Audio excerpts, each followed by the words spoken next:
Videos పెట్టాలి అనే ఇంట్రెస్ట్తో ప్రతి ఒక్కటి క్యాప్చర్ చేసుకుంటాను. ప్రతి ఒక్క వీడియోని ఎడిట్ చేయడానికి టైం పడుతూ ఉంది అనే ప్రాసెస్లో ఇంత డీల్ అవుతుంది.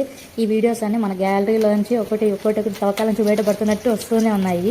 ఎందుకు డీలే అవుతున్నాయంటే నాకు ఈ చిన్నపిల్లలతో కొద్దిగా ఇబ్బంది అవుతుంది. సో ఎడిటింగ్కి లేట్ అవుతుంది. ఈ వీడియో మ్యాక్సిమం తీసి కానీ 2 months అవుతుంది. ఇంత డీలే అయిందని ఇంక అర్థం చేసుకోండి మా పిల్లలు ఎలా అల్లరి చేస్తుంటారు. ఈ వీడియో అయితే ఎందుకు తీసానంటే క్లైమేట్ చల్లగా ఉంది కదా, సో వేడి పకోడాలు వేసుకుందాం అనేసి వీడియో ఎడిట్ చేసి పెట్టాను. కానీ ఇంతవరకు వాయిస్ ఓవర్ ఇవ్వక అలాగే డీల్ అయిపోయింది. ఈ రోజుకి అది కుదిరింది అనమాట. వేడి పకోడా అనే కదా బజ్జీ వేసుకుని హైలైట్ ఉంది. కానీ ప్రస్తుతానికి ఆ రోజు నాకు పకోడాకి కుదిరింది కాబట్టి పకోడాలు వేసుకొని తినేసాము. మా పిల్లలకి పెడతానా లేదా అంటే చిన్నపిల్లలకి ఇంకా అలవాటు చేయలేదు, పెద్ద పాప మాత్రమే. సో తక్కువ క్వాంటిటీలో మాత్రమే చేసుకుంటున్నాము. మీరైతే చల్ల క్లైమేట్కి వేడివేడిగా ఏం తినడానికి ఎక్కువ ప్రిఫర్ చేస్తారో కామెంట్ చేయండి. మన వీడియోస్ అయితే ఈ మధ్యన బాగానే వ్యూస్ వస్తున్నాయి. చాలా హ్యాపీగా ఉంది. Thank you for watching. అలాగే మరి కొన్ని విషయం ఏమంటే మన వీడియోస్ని లైక్ చేసి సబ్స్క్రైబ్ చేసుకోండి. మన ఛానల్ తప్పకుండా నోటిఫికేషన్ బెల్ ఐకాన్ని ప్రెస్ చేసుకొని రెడీగా ఉండండి. మన వీడియోస్ వెంటనే మీకు అప్లోడ్ వస్తుంటాయి. Thank you for watching. మరిన్ని వీడియోస్ కోసం మన ఛానల్ సబ్స్క్రైబ్ చేసుకోండి.